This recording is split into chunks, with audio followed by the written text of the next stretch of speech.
Hello, everyone. Welcome to a brand new episode of the Constantly Calibrating podcast. As sometimes, I am your host, Josh Silverman. This week, I am joined by Ryan Furster. What's going on, y'all? Oh, not much. And our special guest, Chris Hernandez of the Casting for Two podcast. How you doing, Chris? I am doing well. Thank you for having me. Yeah, well, I'm very happy to have you. After making an appearance on your cast, was it like late last year?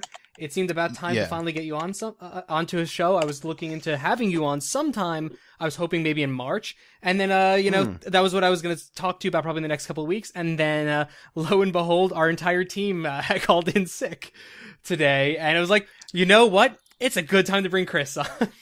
Yeah. So I'm happy to be here. I feel like I'm always the replacement to somebody. Well, you know what? There's nothing wrong with that. I mean, if it works out, it works out. I mean, everyone, like, I am the Keanu Reeves in the replacements. You just put me anywhere, coach.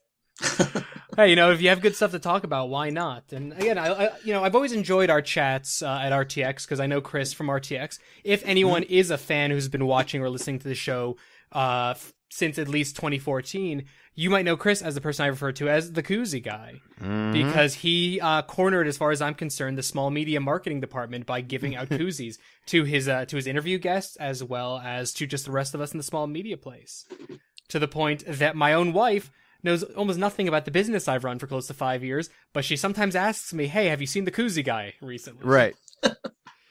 It's if I can say in my 3 years of podcasting, the best decision I've ever made is making koozies. I think it's a really awesome form of marketing. I discussed that on your podcast when I made my appearance. Mm-hmm. But it's just something I had to bring up again. But before we get into our show topics, just for anyone who's joining us right now, can you tell us a little bit about what you do in Casting for Two? So Casting for Two is a entertainment podcast where I like to chat with people in the entertainment industry, whether it's movies, music, writing, stand-up, anybody who I really like. That's who I pretty much have on the show. So I mean, it's that's awesome. I love that. Interviewing people is my favorite thing, pretty much. It's why if I don't get RTX media passes, I'm going to be very upset because I love talking to people. I don't care if they're, a member of the Rooster Teeth family or that guy running a booth, or a major developer. I don't really care. Or hell, I didn't get to do it last year. My hope was to interview the small media people this year because I thought that'd be a fun thing. So I love talking to people, and I think that's great. And personally, I love your show. And then you also do another show, if I'm correct, with I know her handle, Tipsy Writer, but I'm spacing on everything else because I'm a terrible host. So tell us about that as well. You can space out. I can't. If I space out, I'm a horrible person. But the other podcast that I do is called Sunday Brunch, hosted by Megan and myself. Megan from tipsywriter.com. Her Twitter handle is at tipsy_writer. We basically eat and just do random topics throughout the show.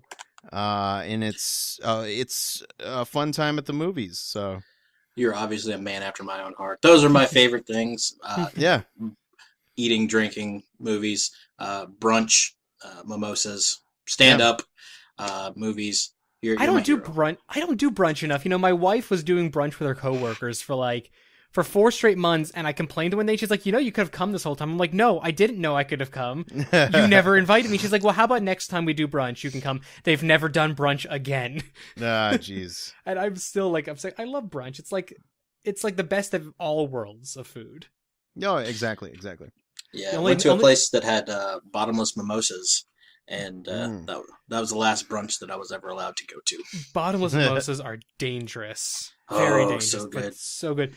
I expect bottomless mimosas to be like the cheapest, lowest quality champagne, the worst orange juice, and then they'll to split it up so it's like all orange juice with like a minuscule amount of champagne, so they make money off of it. Right. But there's a place out here that I think it's like a whole glass of pretty pricey champagne and a little bit of orange juice, and if you'll get shit-faced before you ever get your money's worth. There we go. It's pretty fantastic. But okay, let's discuss what we're going to talk about in the show today. We've got a couple of personal announcements from the channel. we have we're promoting a Kickstarter from some people I chatted with at Phoenix Comic-Con last year. We got an announcement of a game that looked really cool and really interesting. Really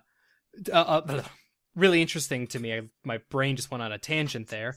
And then we also have our main topic. We're discussing music from video games. We're discussing video... Wow, Josh. We're discussing video game music that has evoked emotion and feeling within us, just something that's given us all the feels. So first, though, a little bit of an announcement thing. We are officially going to be adding another stream to the Constantly Calibrating schedule, as myself and Brad, assuming his voice returns in time, this Wednesday starting at, I believe, the set time right now is 10:30 a.m. Eastern. We're going to be doing what we're calling Rosh and the Catman, which is going to be our Elder Scrolls Online stream. Brad and I got into that recently and really excited to check it out. We don't have a set plan right now. All I know is going to be doing some light role playing for it. And I'm playing an orc named Rosh Hashanah. So, yep. Hey, that's what you guys get for the all hands meeting. Continuously calling me Rosh. It got the idea stuck in my head. I'm going with it. But that'll be right here on twitch.tv/constantcalibrating. And if you're watching this show on Friday after it's gone video on demand, we may be doing highlight reels. If not, just come back next Wednesday. And if the whole Elder Scrolls thing doesn't work out, you guys can start a radio show.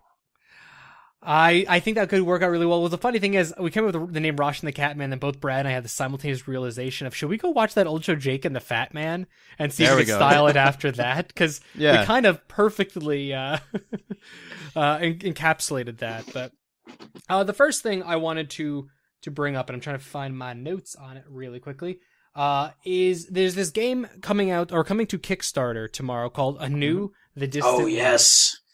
That game looks awesome. It looks really cool. I played it at Phoenix Comic-Con last year. I got a demo of it from the art director, Jeff Spoonhauer. And actually, you know what we can do? I set this up and I'd almost forgotten about it. Where is that link? Okay, there it is. We can show you guys the lovely little... Let's see if that can work. I'll say anyone on stream should be seeing that. Let me know if the volume anyone watching this is too loud. So, Anew the Distant Light is kind of Metrovania in many aspects. It actually reminds me of a game I ended up seeing like a month later, which I'm actually wearing a shirt for coincidentally, called Song of the Deep. And it's a game that allows you to explain that Metrovania kind of thing in a very stylized world. You play as a character who is sent 20 light years through space, and you essentially wake up and your ship is crashed, and I don't remember if it's crashed. You're on this planet, and you now have to explore and repair things and figure out what's going on. You exist inside this robotic suit. The cool thing is the intro of it is one of the creepiest fucking things I've ever seen in my entire goddamn life, because it shows this baby, crying upset. It's sent off, as a baby kind of thing, and that's actually the art director's kid. Oh wow. That he filmed to put in the game, and I'm like, I finally said to the guy, I'm like, this is one of the, in the best way possible, the worst things I've ever seen.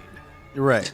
Like, it is so upsetting, but like the whole game kind of has this kind of dark aesthetic to it, but overall it's just something I'm really interested in. They are launching a Kickstarter on Valentine's Day, going all the way through March the 19th.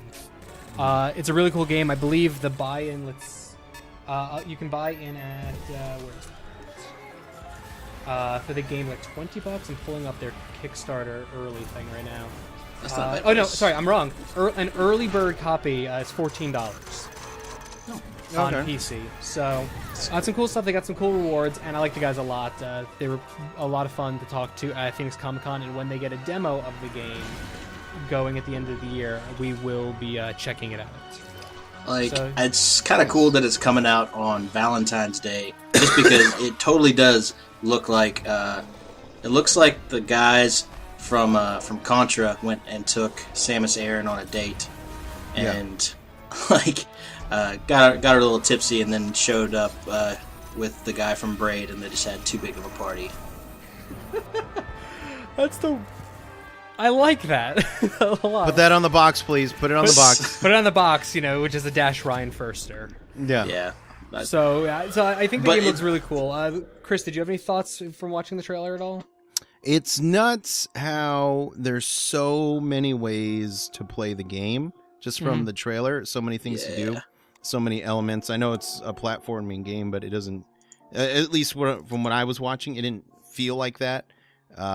For sure, it's all those things. I even think maybe a little bit of Mario aspect to it. Okay, but yeah, it looks like a fun game that will keep you occupied for a while.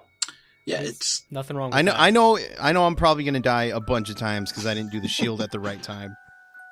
Don't feel bad. Like I'm terrible at platformers and everything. But this looks like something I could really get into. You know, It's just got that crazy art style with it. The art style looks gorgeous. Oh my gosh, it's like it looks like a mixture of it's like looking at a mixed media painting that you see at like a museum, because it's just so many different things. It's got a little bit of hand drawn to it. It's got a little bit of real life stuff in it.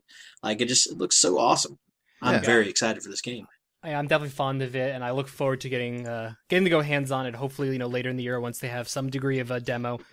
So I hope you guys are open to supporting the game out there, because I'd like to see this come to fruition. Let's move on to the next of our promotional kind of announcement kind of things. So let me switch us back over once again in studio mode. Nope, there it goes. All right, so we're going to be watching a trailer now for GreedFall. GreedFall is from developer Spiders, which you may know them from the Technomancer, a game that Thad that he reviewed. I guess was that last year or the year before? I don't quite. Last year. Yeah, I think it was last year. Which, while he had some issues with the game, he definitely was fond of overall, the stylistic ideas behind it. And it comes from a publisher, Focus Home Entertainment, who I've learned I kind of just like everything Focus Home publishes, at least that I've gotten hands-on with. But GreedFall, just to read you a little spiel, is it's the latest RPG from Spiders, currently development for PS4, Xbox One, and PC. Let's see here. So it's hinting at a 17th century setting of the game with magic embedded in its ambiance. As showcased in the video, GreedFall aims for a very unique visual identity inspired by the Baroque art from the 17th century, which, you can kind of see here. And it just looks like you're able to explore this really cool world, and they're doing with a heavy RPG focus, and they're promoting the whole living, ever-evolving world. Your actions, no matter how trivial, will affect important decisions, whether political and things of that nature. There's still not a large amount of information about what to expect with the story, but right here in the video, we're seeing, this guy with the tri-point hat accosting a witch who summons some sort of woodland moose creature. Tree. Yeah. Those old classic moose tree creatures. They're everywhere. And then there's another one of these guys right here as well. So I love what Spiders does, so I can't wait to see more of what this game is going to bring forth, because I can play RPGs endlessly. Let's just be fair here. Mm-hmm. Yeah, it totally looks like a nice glass of wine that's got some hints of The Witcher, a little bit of Fable to it. Fable, I'm getting heavily in every aspect of the art style. So it looks really cool. I don't feel like that 17th century time period gets touched on a whole lot, but add some crazy witch bitches and some magic. Makes it pretty interesting. Witch bitches, I just want to... my brain sang in the Hot Pockets sound. So it's witch bitches. There we go. So, yeah, no, I think the 17th century, that kind of stylistic thing is not handled in a lot of games often. So I think it's cool. I'm really curious just what this setting is going to be and what the mechanics are going to be. Maybe more characters. Yeah, well, that's cool. Multiple characters. Is there going to be character customization? Is there going to be multiplayer? Because we saw two almost identical people with that tri-point hat and that same outfit. So who is our character? There's a lot of people asking online, like, can I play the witch lady? Like, what exactly is the nature of this game? So I look forward to seeing more information from that as the game gets closer to release. Yeah, the idea of having like two different factions in it would be pretty cool. Because I'd like to play as either of them, because it from the trailer, it looks like the tri-corner hat guys are buttholes trying to chase down the innocent witch people who are just trying to live their lives. Right. So I think it'd be cool to do that because I'm a terrible person. But at the same time, I think it would be awesome to be a witch and call giant moose monsters and maybe perhaps rock birds. There we go. I would actually like to see a game. I haven't seen a good game that's done this in a while, at least that I've played, where, and this just doesn't even necessarily have to apply to GreedFall, it can apply to just really about anything. I want to see an RPG game where you start out as one faction, and then, you're literally forced to switch the other faction due to circumstances, and you do get to see both sides of the conflict. Right. There are a lot of games that do that, do not get me wrong, but I haven't seen a game that's pulled it off really well in a while that wasn't the Star Wars game. And Star Wars games don't typically pull that off very well either. So, I mean, you guys touched about it earlier, the Fable game, where you can actually choose the light or dark side. Well, yeah, I mean, that's that's binary choices, but I mean, in the sense of, well, just like using Star Wars as your example. Most times there's been Star Wars games like Force Commander is one that comes to mind. You're on the side of the Empire, you're Empire favored, and then you get fucked over by the Empire. You end up joining the Rebels. And then you see, the Rebels are actually good guys, and they're doing good things, and all this other stuff.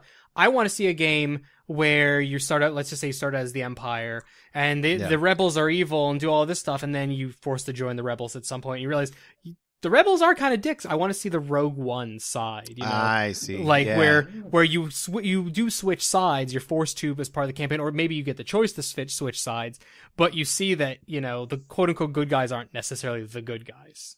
So you want something that's slow for the first 3 quarters and then gets really awesome at the end of the game. Yes?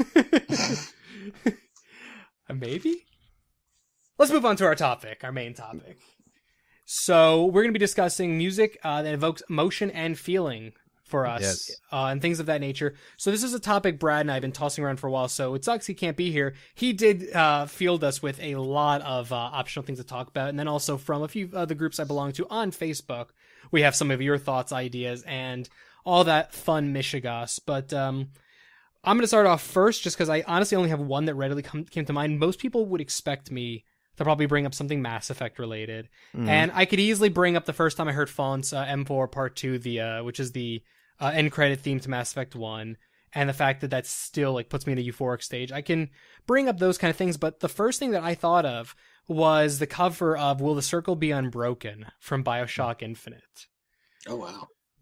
That was the first place I went. I don't like that song particularly. I don't like that style of music normally, but in the context of Booker and Elizabeth singing it, particularly the Easter egg, where Booker finds the guitar and plays it, was awesome.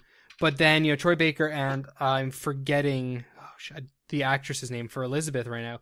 But when they sing it and it's, the whole behind the scenes thing during the credits, I was weeping. And to this day, that game came out in 2013? It's almost 4 years later. I still sing that song all the damn time and get emotional. And anytime I hear anything even slightly referencing that, I want to go back and play BioShock Infinite. So that to me is really the resonance of an awesome musical moment. And just in general, I mean, that game had phenomenal sound design, so it's not really that surprising. So what about you guys? Brian, what about you? What's something that really resonates with you? Well, it's something that Brad had in his long list of things, but probably the biggest one for me is definitely Final Fantasy. Most of the Final Fantasy games, Nobuo Uematsu, everything that he's done has always been great. The ones that resonate with me the most, though, are the ones from Final Fantasy VII, just because I feel like the music from that game, first of all, I can hear any song from that game, and I can tell you exactly where it's from, what's going on with it, and there's not a lot of things I can do with that, but it just fits everything, from starting off with Eris's theme to the theme where she spoiler alert, she kicks it. I remember the first time that I played that, I was definitely one of those fanboys who was like, "Oh God, no, we gotta get her back somehow," and just the music, just it fits so perfectly with it. And there's plenty of great music out there, but there's not a lot that hits on that same level. Now, the fact that I can still hear To Xanarkin, like the first 8 or 9 notes of it, over a decade later and get like emotional, like my heart like just like weighs heavily on me, that should tell you something. The fact that I'd forgotten, I didn't know why those notes were in my head, because I'd forgotten all about that being for Final Fantasy until they re-released the game, and then I heard it again and I was like, that's where the music that's in my brain is coming from. So there's a reason why Final Fantasy 15 included the option to listen to music from every Final Fantasy game. Weirdly enough, with 15, I listened to all the old stuff, like the songs that they specifically made for 15. Like, they weren't bad, but they just didn't click with me the same way a lot of the older ones do. So, like, I'll play through the entire 7 one, I'll play through the 8 soundtrack, 9 soundtrack, 10 soundtrack. But 15, like, I don't care about their little greatest hits CD from their city. I set my CD player in the car in the game to shuffle once I figured out how to do that. And I listened to all the soundtracks like individually that I wanted to listen to. But like the only thing for the actual Final Fantasy 15 music that really like sticks in my brain a little bit is the combat music, and even then the music wasn't that strong. Honestly, giving us that feature was almost I almost feel like it was their way of saying, yeah, we're not going to put too much effort into them. Not saying they didn't put effort, but like that this may not resonate as much with you, kind of thing. They just want you to have those feels. By the way, new drinking game. I drink every time I say resonate. There we go. So, on that Final Fantasy topic, Mitchell Harris from a group I'm in, which group is this? The TwitchTube CC community, mentioned it's hard not to talk about emotional music without bringing up Final Fantasy. While yes had emotional moments like Aerith's death, I feel like the Final Fantasy X had one of the best. It had great character themes, but when it comes to the ending theme, I've yet to hear a more emotional piece. He followed that up with, if 10-2 hadn't come along and revived Tidus, it would have also ranked as one of the saddest death scenes, just under Zack Fair's death in Crisis Core. I think I openly shed a few tears watching Crisis Core's final cutscene. So, I mean, I think Final Fantasy is one of those that resonates really strongly with just about everyone. But what about you, Chris? So I mean, I have a couple of games that I really enjoy listening to. I gotta go with Red Dead Redemption. Oh, Red Dead soundtrack is damn immaculate from start to finish. When you first go to Mexico, when that music kicks in, that is just one of the coolest freaking scenes in gaming history. No, exactly. It's the soundtrack is so good that I actually, when I guess Call of Duty, when you were actually able to listen to other music while you game. On the Xbox, the old 360 days.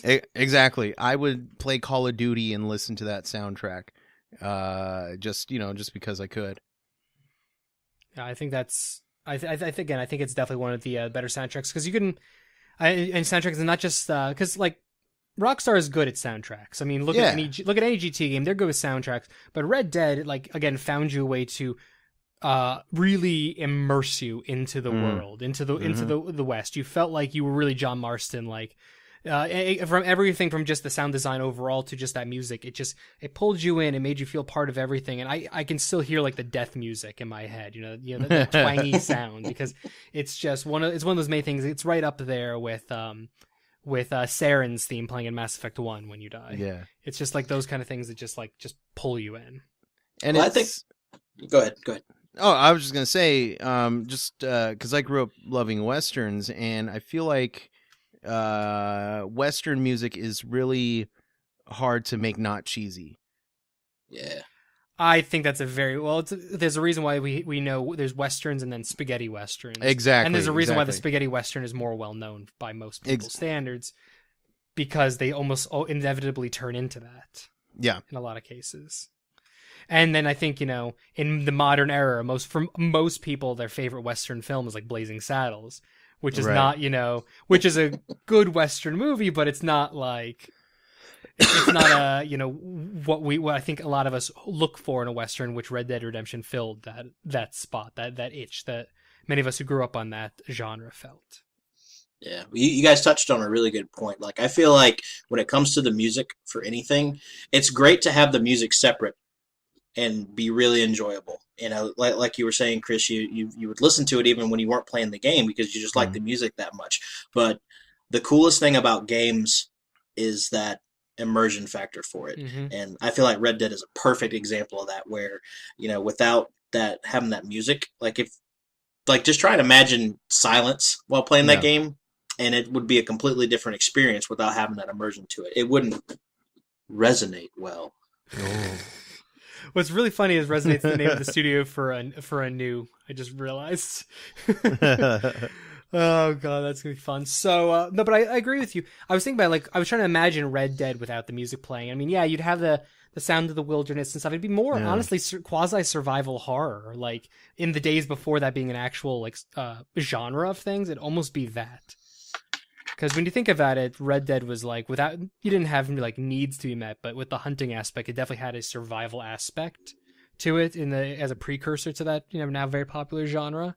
Mm-hmm. So, but without the music, it would actually fit in that very much better. I almost feel like. Man, this is making me want to go play the game and just turn the music off and see what it's like, just to see if it's the same. My playthrough I'm currently in, I think I have I haven't played it in a few months, but I think I have about 8 more hours left. I may turn off the music and test it.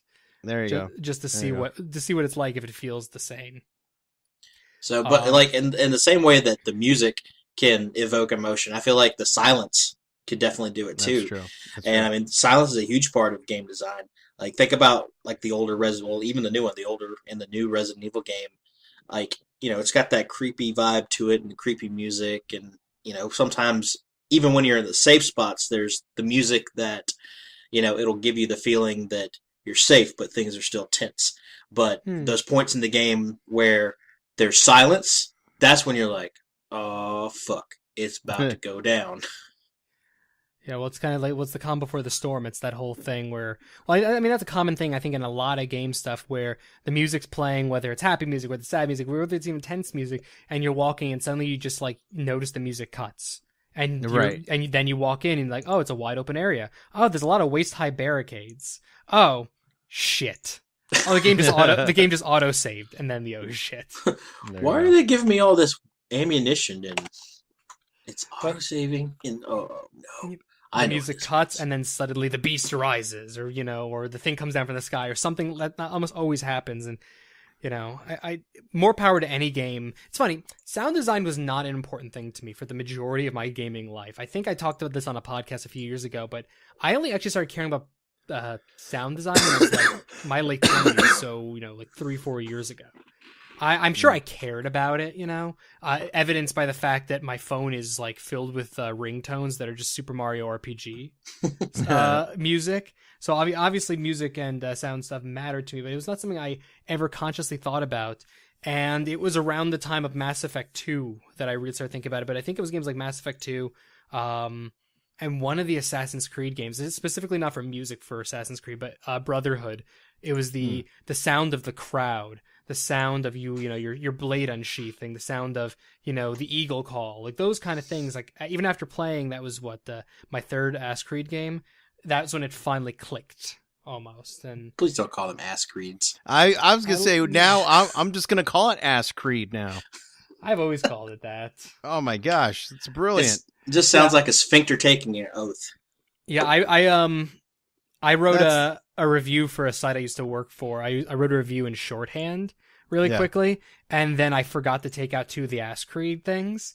And I said to the guy who ran the site editor-in-chief, I'm like, oh, hey, I can't fix it right now. I just realized I left that in. It's set to publish tomorrow. Can you fix that for me? And he's like, no, it looks fine that way. I'm like, you are running a site terribly. That is terrible map management. How dare you? If that's not the porn version, I'm going to be very upset. It's probably Creed of the Ass or something like that. I know. Something dumb like that. No, I think Ass Creed became too popularized. I know Steven Zatello of Kotaku is referred to that. So I think it's just become quasi-mainstream, so porn wouldn't pick up on it maybe as much, though that has never stopped them in the past. Yeah. But, dropping stuff. Another one I wanted to bring up, we were talking about Final Fantasy, so let's talk about a sidestep from Final Fantasy, and this one's important to me. Christopher Nichols, the guy who runs the Gamer Geeks group. God, so much alliteration. The Gamer Geeks group on Facebook. He brought up Simple and Clean from the first Kingdom Hearts. Just gives me so much of a massive dose of feels. Both versions of it. The theme songs, both that and Sanctuary of Kingdom Hearts, are huge things. For me, it's especially important to the point that my wife Charnel and I had a friend who was a music major compose essentially a string quartet version of the song, or write out musically that, because we were getting married at Disneyland, and we wanted the string quartet to play that for leading. I think I'm trying to remember. It was just. I think it was for the ambient music leading up to the ceremony, and may have still been also for the bridesmaids and groomsmen coming down. But like that's how much of importance. Yes, Ryan. I see Ryan type into chat. Pornhub has no ass creed videos. Womp womp. And then the look on his face is just pure disgust. I found a bad place. I found a bad place. Bookmark. There's no save that for later. There's no ass creed, but there's Super Hornio Brothers. Nice. Well, I mean, there was the Metal Gear Solid porn that just came out last week. Ooh. I'm sorry to sidetrack us on this, but there's Mom Part 2. They have a fucking Part 1 to that. I've actually watched one of the. I watched the Pokemon Go porn, actually. There we go. All right. Left for Head. I'm just going to close that now. I'm sorry. You know no judgment. No judgment. Little judgment. Happy Valentine's Day. Happy Valentine's Day. Go watch some porn. Yeah, tomorrow's Valentine's Day for those of you celebrating or not celebrating. So there is that. So let's see here. Here's another fun one from Allie Barnett in the Gamer Geeks group. She wrote, "It had to be you, Django Reinhardt from BioShock gave me some pretty deep feels. I know, girl emotions." So she wrote, followed by, "However, recently on the Final Fantasy 15 soundtrack, to Final Fantasy 15, Stand By Me by Florence and the Machines, or their cover, has got me all kinds of crazy." That is a good cover. I don't like Florence and the Machine, not my style of music particularly, but that cover is absolutely amazing. And it was cool when they first showcased it at the Final Fantasy event, but seeing it in game when, the game starts and everyone's pushing the car is just one of the coolest damn scenes. So I will give 15 credit for that. I actually, since we're talking about it, I really like where they take, modern songs, even if it's not something original like for the games, but where they put them in. Like the first couple minutes of BioShock, the first one where they're doing Somewhere Across the Sea, that really just got me in a good mood for it. Well, BioShock Infinite was really good about their covers of music. I mean, that again was what I'm talking about, like some of the best sound design because of that. So, but it's just so awesome because it has that really sappy kind of happy song, and you're just plunging into hell. And that just has that cool dichotomy. The Final Fantasy 15 has that too. I definitely think that's a very good point. Have either one of you played the game To the Moon? Mm-mm. Negative. It is a story-based game that I've had a huge interest in. I bought it a while ago for the purposes of streaming before ConCal was even doing streaming, and then I had no confidence in myself to start. Well, Liam Tyson, back in the group TwitchTube CC Community, wrote, "Definitely the biggest one to me was To the Moon. The piano music was haunting throughout the whole game, and Laura, I'm going to butcher this probably, Shigehara's unbelievable rendition of Everything's Alright at the end just broke me." See, I love seeing stuff like that, when the music, again, just gets you on that level. I actually look forward to playing the game even more now. But there we go. So what about you, Chris? Do you have any other ones you might want to throw out? Yeah, I got a couple more. The one that I've been really enjoying, just the more recent one, is Battlefield 1. The music in that, when just mixed with the visuals, it's just a very pretty looking game. And then the music starts after you take over, and it's like, I want to kill something digitally though, not in real life. And it's just it's a great way to. Yeah, no problem. It's just a great way to pump yourself up, and I can't. It's one of those where I would just rather just listen to the music instead of listening to gunfire. I think that's really cool, and music's not something I usually really think about in first-person shooters, aside for like Halo. Halo's about the only game where music really stands out. Again, speaking of things, I mean, as a person who despised Halo for up until a good year, I want to say, after Halo 3 released. Oh, jeez. Like, I did not like Halo for less. Oh, I didn't like first-person shooters. I can't really remember why anymore. But I didn't like first-person shooters, and I didn't like that kind of thing. But the Halo, the theme song, just like, the chanting aspect of it, the operatic choir aspect of it now is like, I get chills just hearing anything related to that. It's a phenomenal example of a game hooking you with its music right from the start.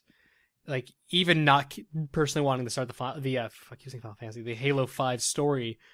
Every time I load up Halo 5 and I hear the opening music, it actually almost forces me to start the story. Just because. And exactly. It's just so simple. It like they can grab a microphone. All right, lady, just go in the bathroom. Just like sing tones. Pretty much. Just, that's kind of that. We'll figure it out later. Or maybe somebody's yawning. We don't know. It could just be it could have just been somebody who was just yawning in the bathroom, and Marty O'Donnell was just like, I can't come up with music, and he just hears the bathroom. It's like just coming through the air vent. And he's like, that's it. Record it. I just have this image of the Back to the Future scene. Yeah. It's like, Marty, it's your cousin. It's your cousin James McDonald. Halo was one of those games that really made me appreciate like the sound design aspect of things, because it's the first time I ever really realized that being able to hear the things around you actually really helped out, like especially with the multiplayer. Like if you just sat there and listened and camped like a dirty camper, you could hear when people were walking around, and that was the first time I ever realized that, and that opened doors and blew my mind and sent me to another level.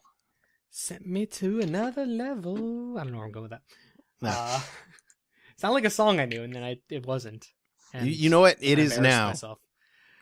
It is a song now. Well, it's already recorded too.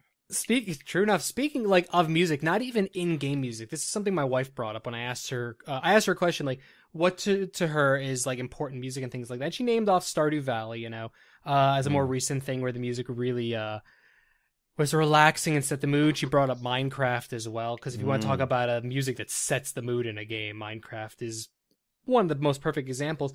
But she actually said my singing when we used to play World of Warcraft. Is one of her favorite things, because and which is funny because my wife says her biggest regret in life is having to listen to me sing.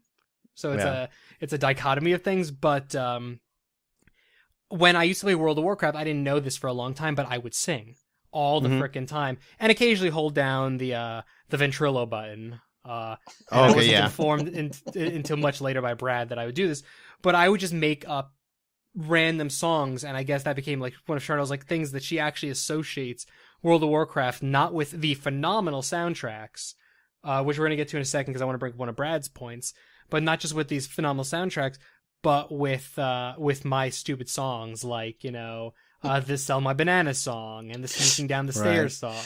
Going to the forest, going to collect 10 or 12 bear asses. Really? President of the United States cover? Move into the country. Let's do it. Peach's action. Okay. So I want to bring up one of Brad's points, since he wasn't able to be here and it was his topic. So speaking of World of Warcraft, I got two of his that I definitely want to get to. I'd be remiss to not bring up World of Warcraft in a music discussion. Hell, Blizzard in general, their music is very rarely topped in my opinion. Even when the game is not as good, the music is always on point, always feels right for the zone/setting you're in. Every game, every time, no exceptions. I can't think of many that can claim that. And then he stated that maybe Final Fantasy, which is what Ryan touched on earlier. I think the Warcraft universe, especially in World of Warcraft itself, more focused, has exceptional music.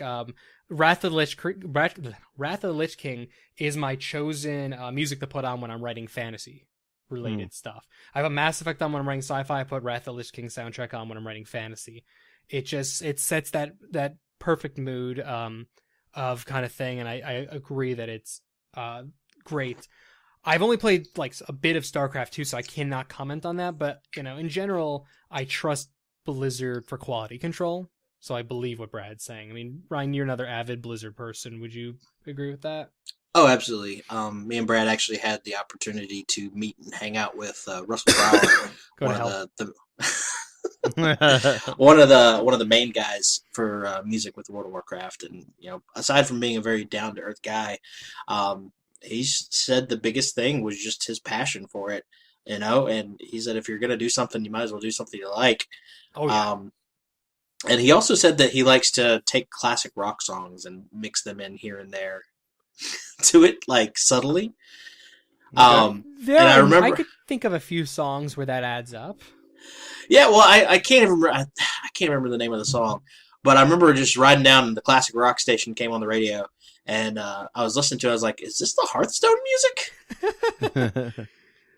I think that's a great thing. I think a lot of the best music talent, and whether, in regardless of the musical space you are, know how to sample stuff without directly using it. Sample the ideas and the ideology behind other people's music to create something that builds on it anew.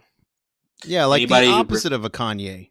The opposite of a Kanye. The opposite of someone who straight up just rips something, throws it into something, and says, "It's mine." Yeah. Fucking hate that. I'll admire anybody that can rip off Panama by Van Halen and make it work. But, okay, another one from Brad, though. I'm going to bring this up because, again, starting probably, I say probably because I don't know how sick Brad is, this Wednesday at 10:30 a.m. Eastern Time, Brad and I, right here on twitch.tv/Constant Calibrating, we'll be starting our Elder Scrolls stream. I will learn how to speak English by then. I don't know. I legitimately don't know what's wrong with me tonight. I never have to make this many flubs. You're nervous around me. I know it. I know. It's just, I miss you. I know. We haven't seen I'm each always other. here. I don't know if I'm going to see you in July this year. You'll see me. He does got a pretty face. Well, he's got a fabulous beard.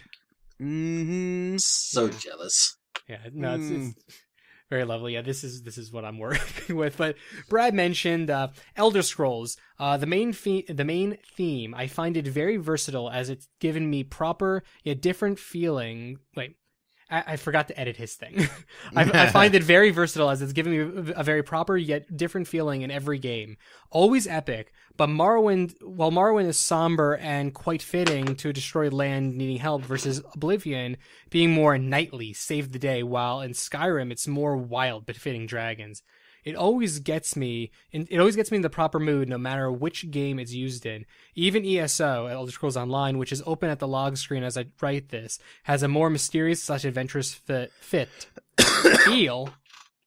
Feel has a more mysterious, adventurous feel, which is befitting an MMO. And I think that's a great thing that they actually, do.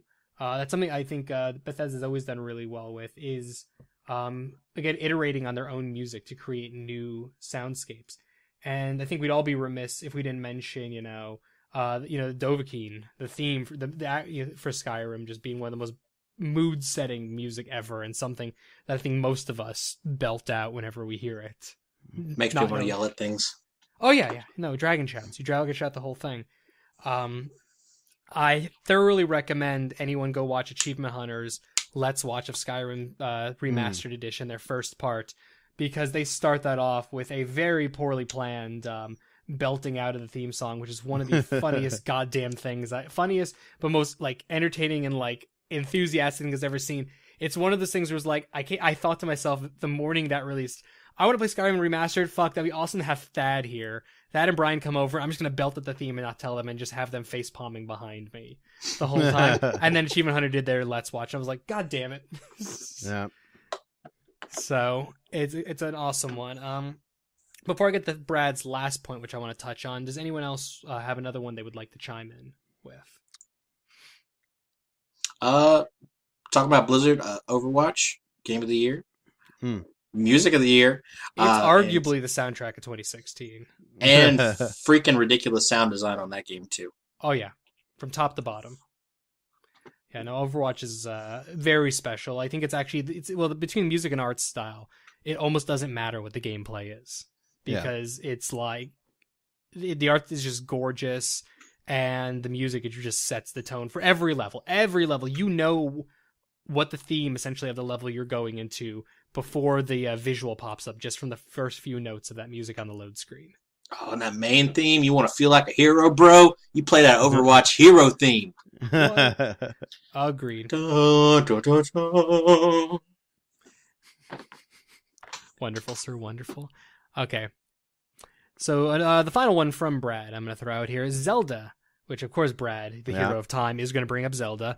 Zelda does all sorts of things to me. Lots of nostalgia, lots of feels. It's really hard to pinpoint something specific. Koji Kondo is a master at his art, and all of his music has been amazing. Zelda and Mario stuff at the top, but Zelda is always better to me. I should say something that I wake up now each morning anticipating the game, not thinking about the game itself, but as I'm waking up, the music from the trailer for Breath of the Wild is playing in my head. I mean, what does that even mean? Do I have an internal subconscious countdown? Is that even possible? Music does crazy shit, yo. I also remember being furious about Ocarina of Time not having the traditional overworld theme, the Zelda theme everyone knows. But within hours, the new Hyrule Field theme became one of my all-time favorite tracks. I mean, all I can say on Zelda is I'm a person who's, at best, played nothing, really. Like, I really barely played Zelda, and even before I ever went hands-on with Twilight Princess, which is essentially my first Zelda game, at least my first Zelda game that I actually had sound turned on, because I don't count playing the Game Boy game in my in my orthodontist's office on mute as playing a Zelda game. You know, playing the same 40-minute segment over and over and over again for 2 years. There we go. But Twilight Princess, which I sunk, I don't know, 8 to maybe 10 hours in, let's say. The first time I heard overworld theme and I heard the famous music and stuff like that, it actually made me nostalgic. Like, it gave me those nostalgic heartstrings for shit that I'd never heard playing a video game. I knew it from friends, humming and singing it. I knew it from what limited internet. Actually, well, no, it was a Wii, so still what limited gaming internet. I didn't really deal with gaming internet back then in 2006. I was still pretty limited in what I was looking at then. YouTube wasn't a thing. The only videos I watched, or it was a thing, I didn't give a shit about it. The only videos I watched was College Humor. So but still, there was no real way for me to access Zelda other than playing it back then. Still at that point, 11 years ago, and yet I still got that nostalgic burst. So that should tell you all you really need to know about that game's music. So. I'm trying to think if I have any more for myself to bring up. I mean, I've tried to just touch on everyone else's. Kingdom Hearts is a big deal for me. Mass Effect was a big deal for me. I'm trying to think. There was something I thought of earlier, but for pure sound design, Firewatch. Okay, yeah. Firewatch sets the mood really well. It's not really music or anything like that. I mean, there's some music when you come across the the skinny dipping teens at the beginning of the game and things of that nature, but music's pretty limited. It's just the music is the sound of the world and the sound of your heartbeat, during the stressful points and things like that. And that was just a great example of just setting a mood with sound. It's not something I really necessarily think of, in the same way of some of this other stuff, but it's something that set me up. I agree with that. Either one of you guys, or if we have anyone in chat who wants to chime in, do we have any other stuff you'd like to touch on musically before we start to wrap things up? Well, if you don't mind, this is technically a video game property, but I feel that the Mortal Kombat theme will fit with any sort of game, scene, whatever it is in any medium. You play that, it will pump everybody up. I'm getting pumped up just thinking about it. Yeah. I'm getting pumped up just thinking about it. The Mortal Kombat theme is one of the all-time...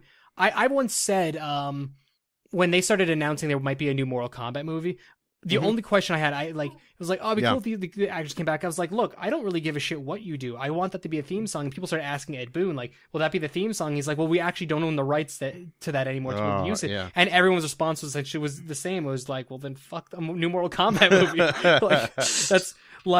I got so pumped up when that was first announced. I'm not a person. I listen to music loud in the car. I don't like being that person driving with the windows rolled down. But goddamn it, I will roll. I rolled into the movie theater and just. Yeah. Yeah. It's just, it's just amazing. Yeah, no, it goes with any scene, like a sex scene, murder scene, mystery scene. Doesn't matter. You put it in there, it'll work. I really wonder what the YouTube what is it called? The YouTube rights for that is like, not for this video. I'm a little worried about it at the moment, but not for that nature. But I'm worried about, because I want to just make a compilation. I'm sure somebody's already done it, of, Mortal Kombat theme goes with everything. Yeah. But like that scene in Harry Met Sally. Yeah, it goes with it. When she's talking about faking orgasms, boom, Mortal Kombat. Throw it in there. I'll have what he's having. She's having Mortal Kombat theme. That's what she's having. Well, it's like Guile's theme. Guile's theme goes with everything. It's like both things work flawlessly. But Mortal Kombat, both that and Annihilation, those are the first 2 soundtracks I bought for anything. I've actually now, by last count, bought 6 copies of the original Mortal Kombat soundtrack. There we go. I've bought 2 different cassettes. I destroyed one of the cassettes from overuse. And then I bought 3 CDs, and then I eventually, I think I bought it digitally. I may have only been 5 times, and I may have actually then pirated it digitally. Gotcha. But at that point, I bought 5 fucking copies. I'm allowed to pirate something at that point. Yeah. I feel like, without feeling any guilt. I've spent enough freaking money. But I was on a road trip with my cousin when I was 18, and I forgot the Mortal Kombat soundtrack at home. So I literally we just stopped in Tennessee and just bought another copy of it. And this was in 2003. So what is that, like 6-7 years after the movie released? Let me tell you how hard it was to find a copy of that in rural fucking Tennessee. Come on, Tennessee, they love music down there. I mean, Tennessee's a big, big city, like we have big things, but like Knoxville, Tennessee, we were on the outskirts of it, and it was not a place you would find techno music. Gotcha, yeah.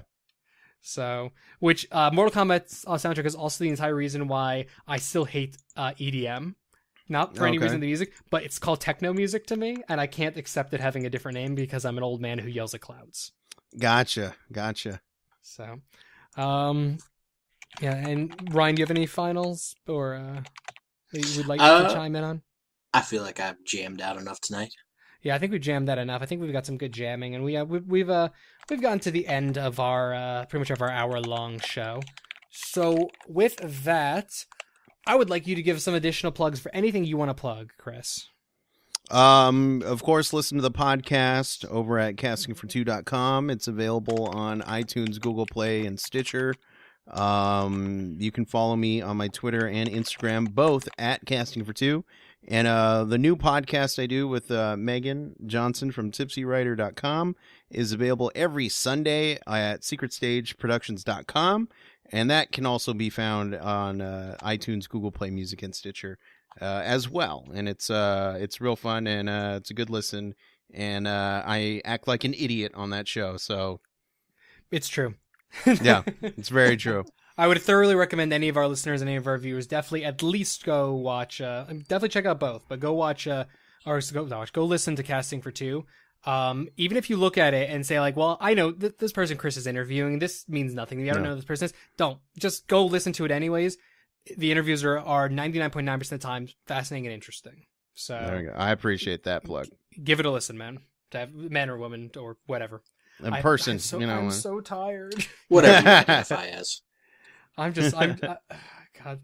Would it surprise anyone to know that I wasn't this fucked up when I was half asleep when it was just Justin and I, which anyone who's ever heard Justin and I have a conversation knows that there's no holding it there. I was actually more well put together during that show than this one. Nah. Brad, come home. I miss you. Come back to hosting. I heart you. But it's okay. That being said, Constant Calibrating you can find at constantcalibrating.com. You can find us on facebook.com/constantcalibrating, at ConCalPod on Twitter, youtube.com/ConCalPods, where all of our video content goes up. Instagram, also Constant Calibrating, you can find us at. I am at Bear Punch. Ryan is at RyDaddyF. Both are right up on the screen, so you can easily see if you are watching any way in this video thing. What are those gestures? He's pointing to the name. I'm literally it was cut off. So I was like, gotcha. Am I talking too loud? What am I doing? I was tweaking my middle nipple. There we go. Yes. So we got all those fun little places, and then of course right here on twitch.tv/Constant Calibrating is where you can find the Constant Calibrating podcast every Monday night at 6 p.m. Pacific brain 10 1 God, please let that be the final one. 10 p.m. Eastern. Again, twitch.tv/Calibrating. And myself and Brad, hopefully this Wednesday, the 15th of February, we'll be launching our new streaming show Rush and the Catman. It'll make sense when you watch it. An Elder Scrolls Online quasi role-playing thing we're going to be doing Wednesday mornings at 10:30 a.m. Eastern Time. Why 10:30 a.m. Eastern Time? Because Brad and I are both have kids, and fuck you, that's why. It's the time we can fit it in, and we hope you enjoy it. Hopefully it'll be good enough to justify making some highlight footage of, but we've been having fun with the game the last few days, and I'm looking forward to streaming that content. Final thing, Constant Calibrating Podcast is on iTunes, Stitcher Radio, TuneIn, and Google Play Store, and probably a few other places I'm missing. You can just go subscribe to the RSS feed. Use Beyond Pod on your Android phones. It's what I use. There's like no plug, like we don't get advertising thing from them. I just legitimately like that app, though they should give us money. Right. I plugged. Go download that shit. Go download our shit. Say you like us, even if you don't like us. Say you like us. No, get real. It's the year of ConCal. Go on iTunes. That's beautiful, man. Beautiful. Go on iTunes. Leave us a review. We lost our original iTunes database of all of our reviews, which had a couple dozen on there a couple of years ago. So please help us get more reviews, because as we get more reviews, we will be able to get more traction and more visibility for the show. So please go review. And with that, I bid you guys good sign off.